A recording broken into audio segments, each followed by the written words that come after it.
somewhere in the frozen north, there is a story that the old hunters still tell around their fires. A story of a woman named Ingrid, who was 80 years old when her own family lost her in the snow. This is not a story about cruelty for its own sake. It is a story about what happens when the modern world forgets the wisdom of the old, and what happens when the wilderness decides to remember it for them. If you have ever wondered whether an 80-year-old woman with nothing but a wool shawl and a walking stick could survive 3 nights alone in the Arctic cold, stay until the end, because what saved her was not luck. It was something she learned 70 years before from her own grandmother, and something else, something with fur and pale yellow eyes, that should have killed her, but chose not to. And what happens on that 3rd night, the thing that even the rescue team could not explain, is the part of this story that people still talk about today. Ingrid was born in a small fishing village on the edge of the Norwegian coast, in a time when electricity had not yet reached every house, and when the old ways of living with the land were passed down, not from books, but from grandmother to mother to daughter.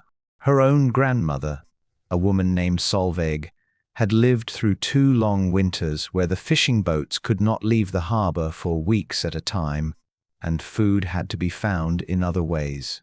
Solveig taught young Ingrid how to read the sky before a storm came, how to build a small shelter from packed snow that could keep a person alive even when the wind outside screamed like something alive, and how to move quietly enough through the forest that the animals would see her not as a threat, but simply as another creature trying to survive, the same as them. Ingrid grew up, married, raised 3 children, and eventually became a grandmother herself. But the years moved faster than she could hold on to them. Her children moved to the cities. Her grandchildren grew up with phones and warm apartments, and had little patience for stories about snow shelters and reading animal tracks. By the time Ingrid turned 80, she was living with her son's family, but some nights she overheard more than she was meant to. She remembered one conversation especially, her daughter-in-law's voice through a thin wall, saying that bringing an old woman on a mountain trip was asking for trouble, that someone would have to watch her every minute like a child. Ingrid never mentioned that she had heard it. She simply packed her old wool shawl the next morning and said nothing. It was her son's decision to take the family deep to the northern wilderness, to a remote cabin that had belonged to the family for generations. Ingrid insisted on coming. She said the mountains were calling her, the way they always had when she was young, and despite her daughter-in-law's quiet objections, her son agreed to bring her. The first 2 days at the cabin were peaceful. Ingrid sat by the window watching snow fall over the pine trees, the smell of wood smoke drifting from the old iron stove, remembering a version of herself that used to walk for hours through forests just like this one. But on the 3rd day, everything changed. The family went out for a short hike, while Ingrid rested near the cabin, telling them to go ahead, that she would catch up slowly. None of them realized how fast the weather could turn in that part of the world. A wall of white rolled down from the mountains in under 20 minutes, swallowing the trail, swallowing the cabin from view, swallowing every landmark that could guide a person home. Ingrid had wandered only a short distance to sit on a fallen log and watch 2 ravens circling overhead. When she stood to walk back, she could no longer tell which direction the cabin was in. The wind came sideways, sharp enough to sting her face like small needles of glass. Her family, further ahead on the trail, would not even realize she was missing until they returned hours later, and by then the storm had erased every one of her tracks. This is the part of the story where most people assume the ending is already written. An 80-year-old woman, alone, in a whiteout blizzard, no phone, no map, no way to call for help. But Ingrid was not as people.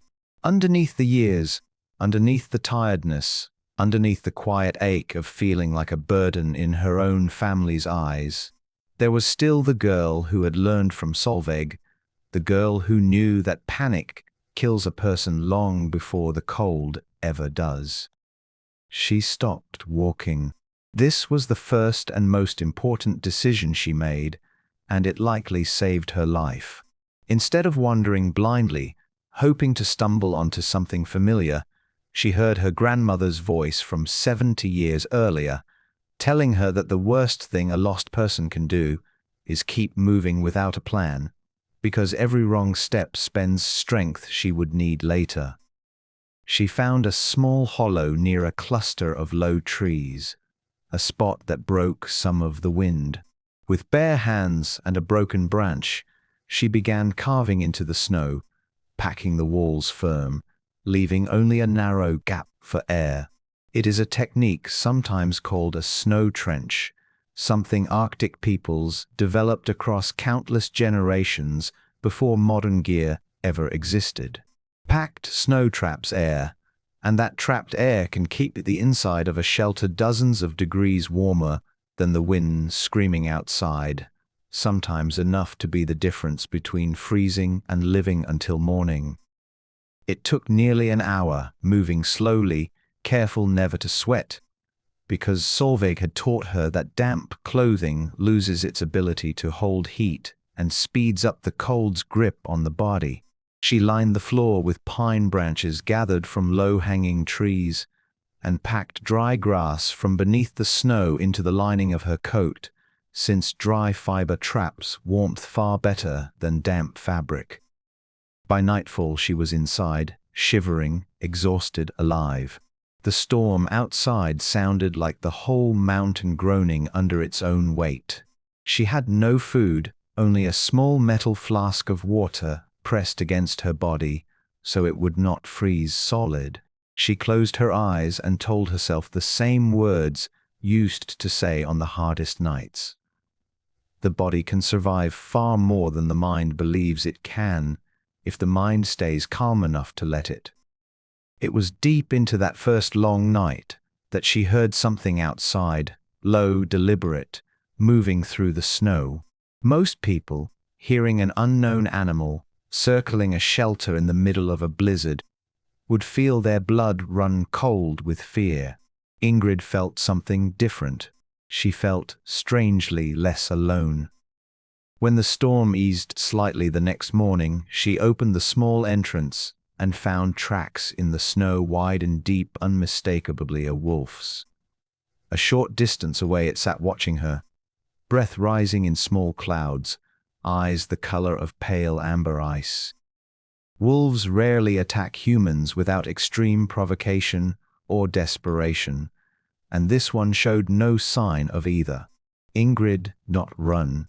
She did not make sudden movements.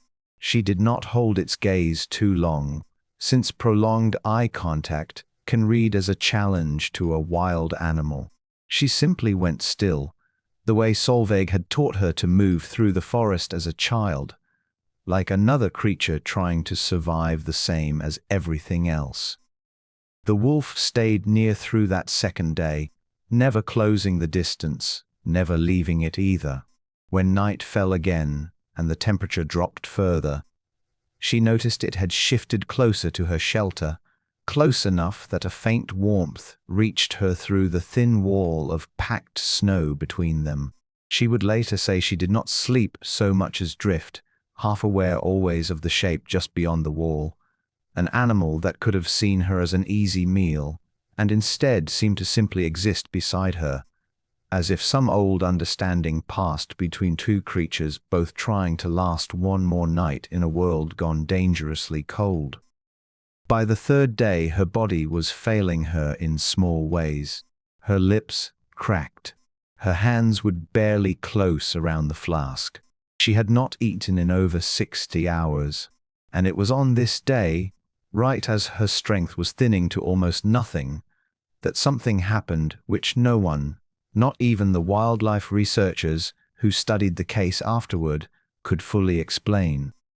The wolf, which had kept its distance for 2 full days, suddenly rose, turned its head sharply toward the tree line, and let out a long, low howl, one that Ingrid felt in her chest before she consciously understood what it meant.